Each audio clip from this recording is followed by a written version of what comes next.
일단 황민호 군의 경우에는 김연자 씨 소속 가수인 반면 송도연과 박성호는 소속사가 없습니다. 그런데 뜻밖에도 이 소속사가 없다라는 것이 굉장히 큰 메리트로 다가오고 있다고 합니다. 왜냐?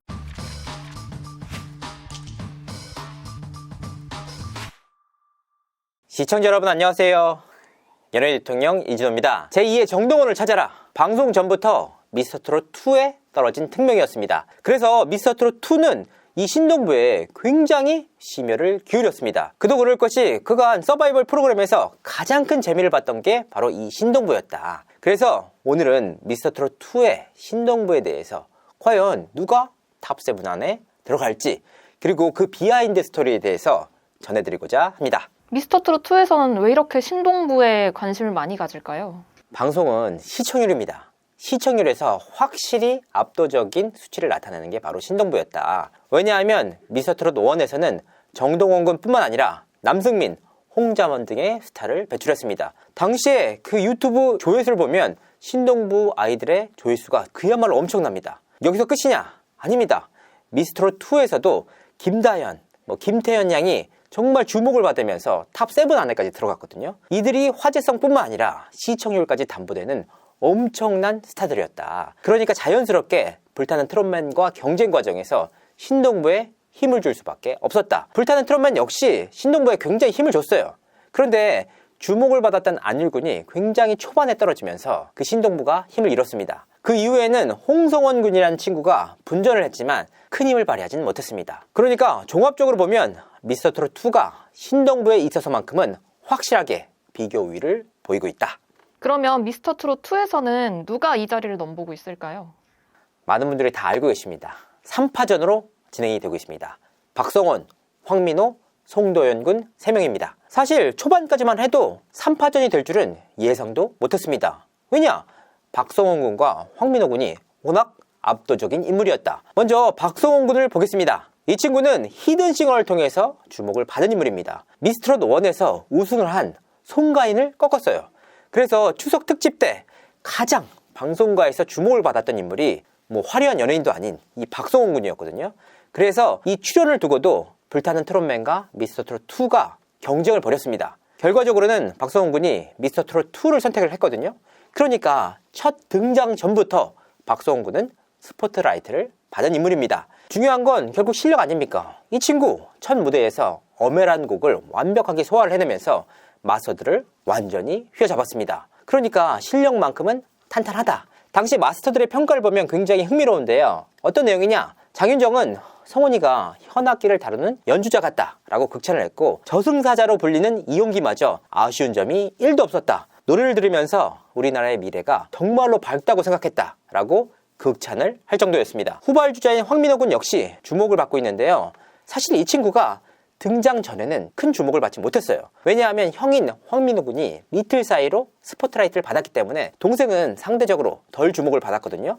하지만 첫 무대에서 미미어를 완벽하게 소화해내면서 정말 많은 분들의 극찬을 받았습니다. 그 조회수가 벌써 300만 뷰를 넘어갔습니다. 거의 최상위권의 조회수를 기록했다. 그러니까 형 황민호 군의 존재를 잊어버릴 정도로 실력이 빼놨다라는 평가가 이어졌는데요. 마스터들은 황민호 군이 노래를 하면 변성기가 없이 지나갔으면 좋겠다. 어떻게 이렇게 발성을 잘할 수가 있느냐. 10살일 리가 없다. 발음, 발성, 완급 조절까지 흠잡을 것이 없다라고 극찬을 하기도 했습니다. 특히나 데스매치에서 상대인 박건우 씨를 15대 0으로 일방적으로 이길 정도로 완벽한 실력을 과시하고 있다. 송도연 군은 왜 주목을 받고 있는 걸까요? 저 역시 예상을 못했습니다. 그런데 현장에서 송도연 군의 무대를 본 사람들이 하나둘씩 실력에 대한 호평을 해주시더라고요. 방송 전부터 입소문이 계속 났습니다.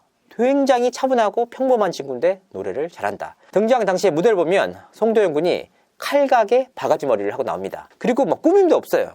정말 연예인이다, 통통 튄다 이런 느낌도 전혀 없이 차분하게 등장을 합니다. 특히 송도연 군에게 있어서 미스터트롯2는 데뷔 무대예요.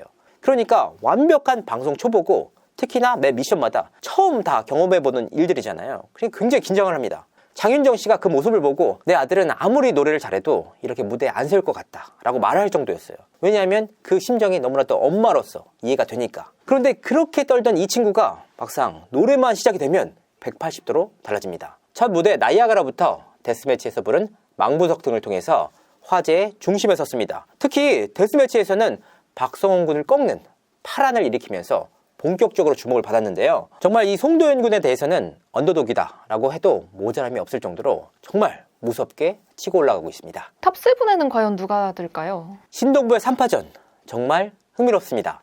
제2의 정동원 자리를 두고 치열한 경쟁을 펼치고 있는데요. 그렇다면 과연 누가 탑7 안에 들까?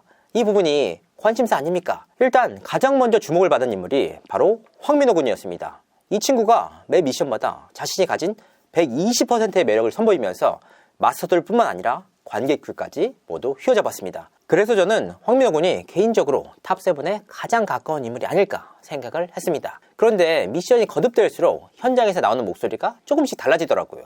뭐냐? 황민호 군이 미션이 진행될수록 뒷심이 떨어지는 모양새다. 특유의 가창력을 잘 살린 선곡을 못하고 의외의 곡들을 계속해서 선곡을 하면서 기대 이상의 모습을 못 보여주고 있다. 문제는 무대가 더해질수록 황민호 군이 초반과 같은 날카로운 모습을 못 보여주고 있다. 그 이유가 뭐냐?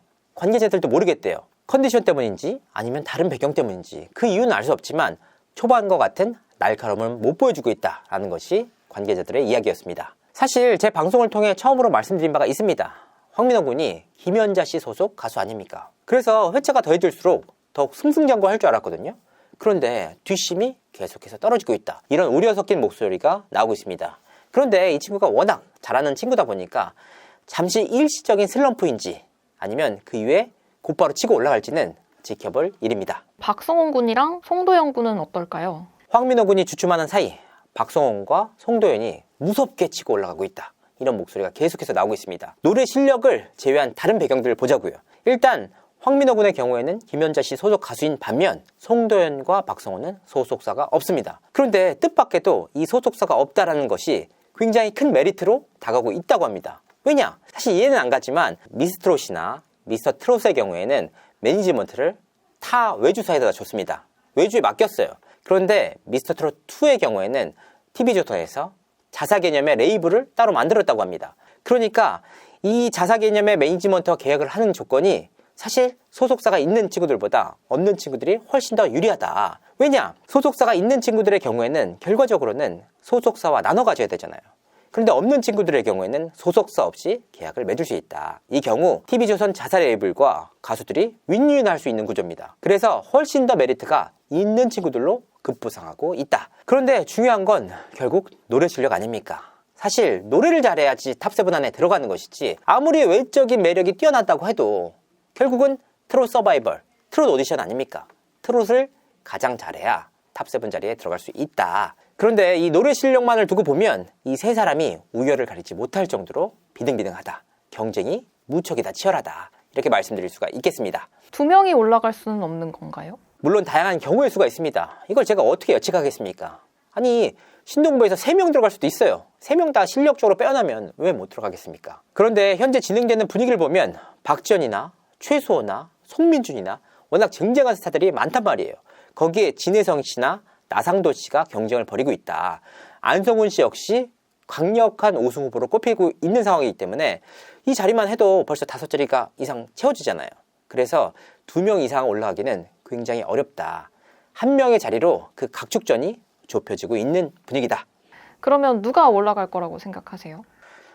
너무나도 예상하기 힘든 부분입니다. 너무나도 경쟁이 치열하고 이 친구들이 굉장히 실력적으로 완성이 돼 있다. 제가 감히 평가할 수 없는 부분이다. 사실 제가 무슨 취재를 하는 사람이지 평가를 하는 사람은 아니잖아요.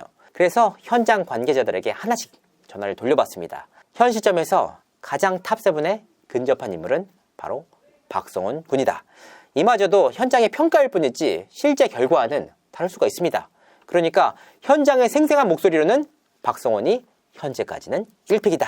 과연 박성원 군이 그 예상대로 탑7 안에 들 수 있을지 아니면 송도현 군과 황민호가 뒷심을 발휘해서 탑7 안에 들 수 있을지 귀추가 주목됩니다. 정말 이 아이역부 신동부의 3파전이 치열해질수록 시청률도 더 오르지 않을까 생각합니다. 이상으로 이진호였습니다. 감사합니다.